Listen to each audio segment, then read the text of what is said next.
Howdy everyone! How about coming with me down this dark tunnel of time and listen to the tale of how ordinary old sandstone rocks like these ended up valuable bars of silver.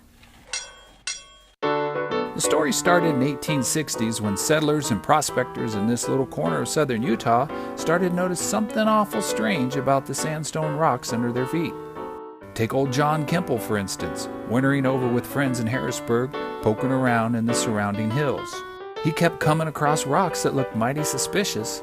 To John's astonishment, the samples he tested showed traces of high-grade silver ore, but nobody believed him.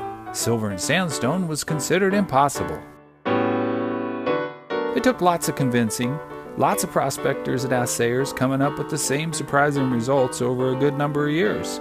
Finally, some men with the right mix of experience, connection, and money jumped into the action. They mined some ore from a sandstone ledge, shipped it to Salt Lake, and got it refined. The payoff was real silver, and suddenly folks became believers. It wasn't long before the town of Silver Reef popped up with boarding houses, saloons, dry goods stores, shoe shops, barber shops, drug stores, and laundries, and even a school and a church and a hospital. Almost before you could blink, the main street of town looked like this. But what you can't see here is what's going on underground. The reason for all this fancy building was more than 30 mines, where men were digging out the ore that gave Silver Reef its name and put it on the map and into the history books. Every day, hundreds of miners went down into the sandstone tunnels where they worked by candlelight and got paid a generous wage of $4 for their 10 hours. That high wage was a magnet that pulled men from all over the West. But in their speech, you could hear the ring of where they started out from: Wales, Ireland, Cornwall, and England.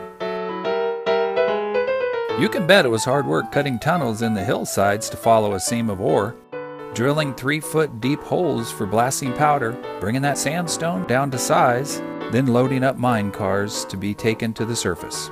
But if you were to ask a miner who had some experience under his belt, he would likely say that working sandstone was a good deal.